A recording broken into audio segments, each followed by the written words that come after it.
Varicose veins కి సరైన చికిత్స కోసం సంప్రదించండి ఎవిస్ హాస్పిటల్.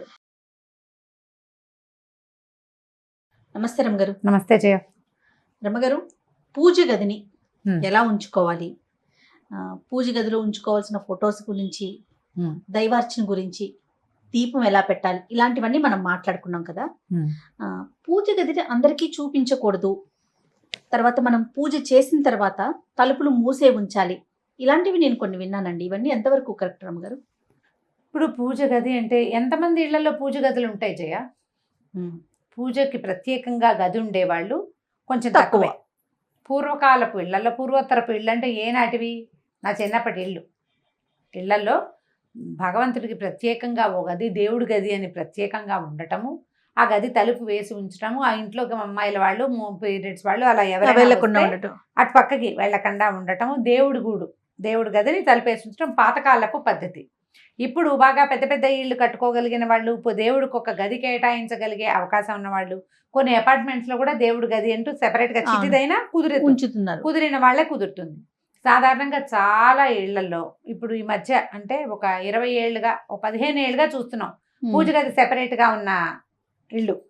అంతకుముందు ఏం లేదు, వంటింట్లోనే ఓ గూడు దేవుడికి. అవును. ఇప్పుడు దీన్ని ఎలా ఎవరికి చూపించకుండా నువ్వు మూసేసి అదేమిటో చేసేసి ఎలా చేస్తారు? కర్టన్స్ వేసుకోవాలి, లేకపోతే ఏదో చెయ్యాలి. కర్టన్ వేసుకోవడానికి కూడా కుదరకపోవచ్చు, ప్రాక్టికల్గా కుదరద్దు. చూపించకూడదు అనే నియమం ఏమన్నా ఉందంటారా మీ ఉద్దేశంలో? పెద్దవాళ్ళు కొంతమంది చెప్తారు జయ, అట్లా దేవుడి గది పనిమాలా చూపించకూడదు. ఇప్పుడు మా అమ్మ వాళ్ళ ఇంట్లో మాకు మా పద్ధతులు కొంచెం వేరుగా ఉంటాయి. వంటింట్లోనే మాకు దేవుడు ఉండేవాడు. మా దేవుడికి ఒక పెట్టు ఉండేది, పెదగోవింద పెట్టు అంటారు. పెరుమాళ్ళ పెట్టెకి ఆ తలుపులు ఉంటాయి, తలుపు ఉంటుంది లోపల. సాలగ్రామాలు అయ్యవార్లు లోపల ఉంటే ఆ తలుపుని ఎంతసేపు తీయటము, ఓపెన్ చేసి ఉంచటము, అర్చన అయిన తర్వాత తలుపు వేసేస్తారు. మళ్ళీ రేపొద్దున చేసి కౌసల్య సుప్రజారామ అని పూర్వ సంధ్య ప్రవర్తదే అనుకుంటా ప్రాతः తిరువారాధన కరిషి తీస్తారు తలుపు. ఎంత పెట్టి ఉంటుంది రమ్మగారు? అంత పెట్టి ఓ 1/1 ఉందనుకో. దేవునికి సంబంధించిన ప్రతిమలన్నీ అందులోనే ఉంటాయి. అందులోనే ఉంటాయి, ఉండేవి ఇది వరకు. కాస్త ఏదైనా పెద్ద పటాలు అవి పెట్టుకో తెలిస్తే వెనకాల పెట్టుకునేవాళ్ళు. మళ్ళీ కౌసల్య సుప్రజారామ అని తలుపు తీయటమే అలా ఉంటుంది. కొంతమంది ఇళ్లలో ఆది పద్ధతి అదేలేండి. కొన్ని పెద్ద గదుల్లోనే ఉండి ఇలా మొత్తం దేవతా ప్రతిమలన్నీ ఇలా అలంకారంగా పెట్టుకుని షోగా పెట్టుకునే పద్ధతులు కొన్ని ఉన్నాయి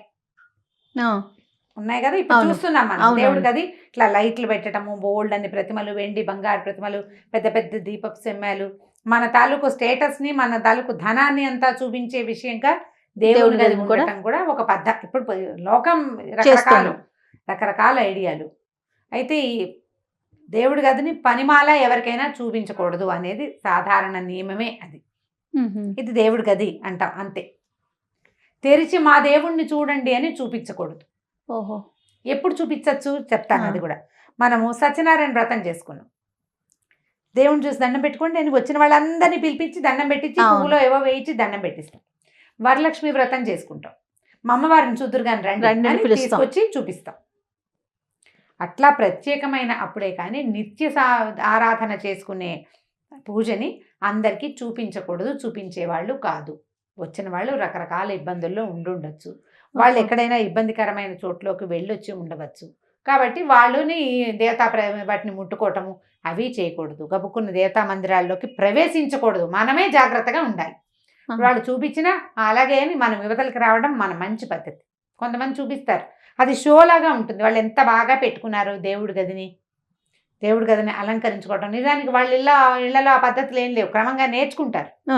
ఎంత బాగా పెట్టుకున్నామో, ఎంత క్లీన్గా ఉంచుకున్నామో పైనుంచి 1 గంట వేళ్లాడుతుంది. ఎన్ని ప్రతిమలు ఉన్నాయి, చక్కగా వెండి బంగారు ప్రతిమలు, దీపారాధనలు, చక్కగా కలశాలు, ప్రసాదం పెట్టుకోవడానికి ఓ పళ్ళేలు, వస్తువులు సగం. ఇదంతా ఏమిటి? ప్రదర్శన, ఆరాధనలో భాగం కాదు కదా. ఇప్పుడు ప్రదర్శన వస్తువుగా నీ పూజ గది ఉన్నది ఉంచుకుంటావు అంటే ఇక దట్స్ అప్ టు యూ.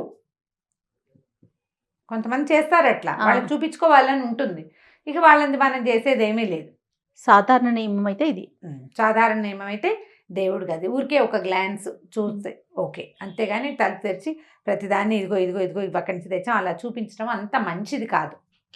దీపం వెలిగించేటప్పుడు, దీపం వెలుగుతున్నప్పుడు దేవుని గదికి ఉన్నటువంటి డోర్లు క్లోజ్ చేయొచ్చు, దీపం లోపల తలుపులు వేసేయచ్చు. ఇప్పుడు మామూలుగా దేవుడి గది అంటే దేవుడి గదికి పెట్టిన తలుపులకి కొన్నైనా రంధ్రాలు ఉండాలి, అవును. పొగ అది పోవడానికి. ఆ, కాస్త ఆ మాత్రం గది ఉందనుకోండి, ఒక 4x4 గది ఉందనుకో, దీపం పెడతావు, ప్రసాదం నైవేద్యం ఏదో పెడతావు, బయటకు వచ్చేటప్పుడు తలుపేసేస్తే గాలి బారుతూ ఉంటుంది లోపలికి బయటికి, దీపం వెలుగుతుంది. ఇప్పుడు ఏదో పెట్టాము, ఆ ప్రసాదం పెట్టాము, కొన్ని పలుకులు వదిలి పెడతావు, దీపారాధన కుందులు ఉంటాయి, ఎలుకలు వస్తాయి, పిల్లులు వస్తాయి, మన ఇంట్లో ఏదైనా ఇంకేమైనా రకరకాల జీవజాలాలు మన పెంపుడు జంతువులు ఉంటే అవి వెళ్ళచ్చు, పిల్లలు గబుక్కుని వెళ్ళి ముట్టుకోవచ్చు.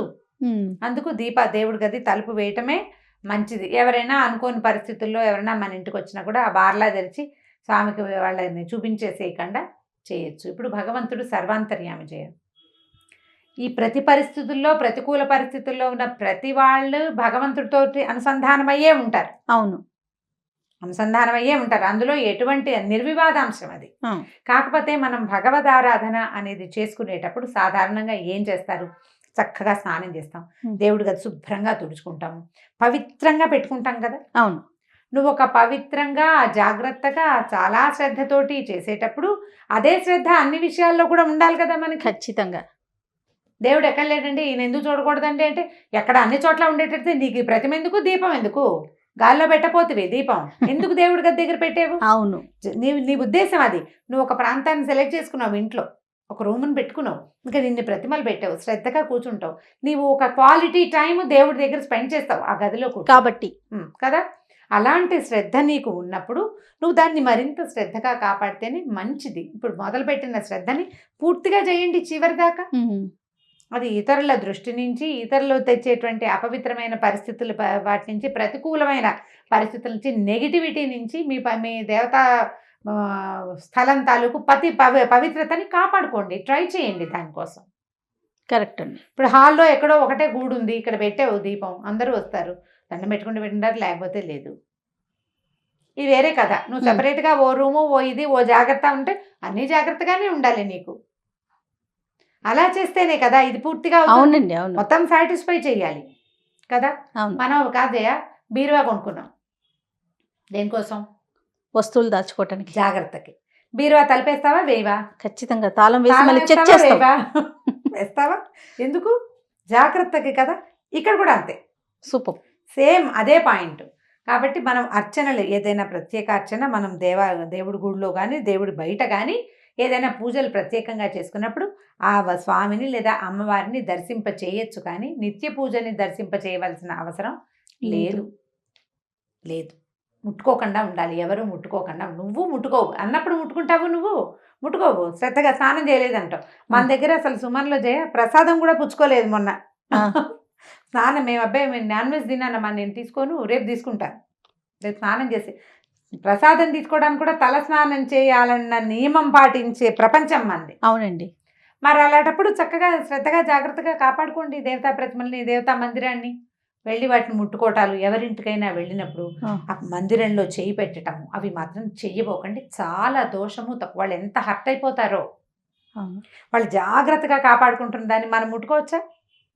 దేవుడి మందిరాన్ని ముట్టుకోకూడదు, దండం పెట్టుకోవాలి అంతే. తప్పిస్తే మందిరాన్ని ముట్టుకోవటము, అబ్బాయి ఈ విగ్రహం బాగుందని టకీమని లేపి చేస్తారు కొంతమంది, అలాంటి వాళ్ళు ఉంటారు.